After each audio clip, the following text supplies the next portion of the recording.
Hey everyone, Caleb and Jason with Rockport. Today we just wanted to take a little bit of time to introduce you to our new 2500 series handle and some operation tips as well as some adjustment tips.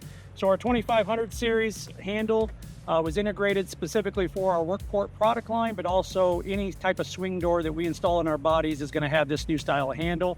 The whole objective was to make the handle easier to operate, less force, less pressure, which should prolong the life of the handle and make it a better experience for you. So just first and foremost, some of the basics, just to get a nice smooth pull on the door.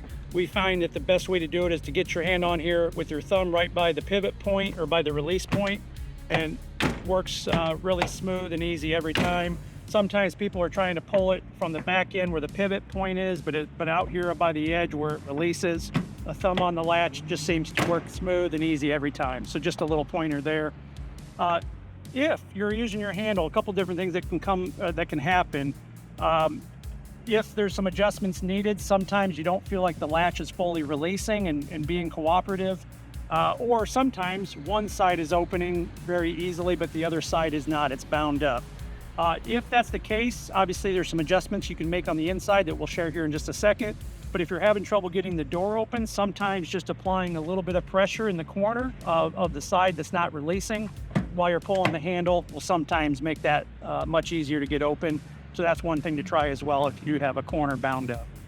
If an adjustment is needed, we'll swing around here and Jason's going to show us some quick tips on how to make adjustments to the doors themselves. Yeah, so the biggest issue you're going to find and the most common adjustment is going to be in this timing cable. One thing that you're looking for is the number of threads that are going to be sticking out of the backside. The ideal number of threads is going to be 1. So if you have more than that, that's probably your most common adjustment. So all you're going to need to do is take the nut loose.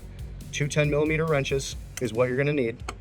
And you're looking for about 1 thread coming through the backside.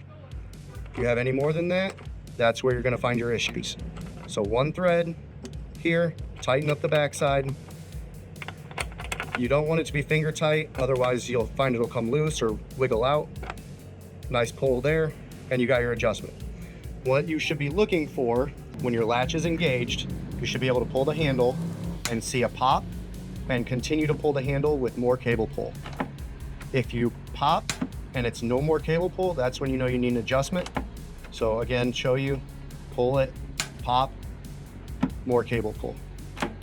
Now, if you feel like you are adjusted to your max and you can't pull this thread any farther, one other thing you can do is just take your wrench into the gap and bend this piece back, and that'll give you just a little bit extra on your cable pull. All right, so hopefully some of those tips will be helpful if you have a little bit of a challenge with the door performance. Again, generally it's just a couple of quick adjustments. If you find that those adjustments are not helping you or not fixing your concern, always feel free to reach out to Rockport Commercial Vehicles and we'd love to help you out. Thanks again for watching and have a great day.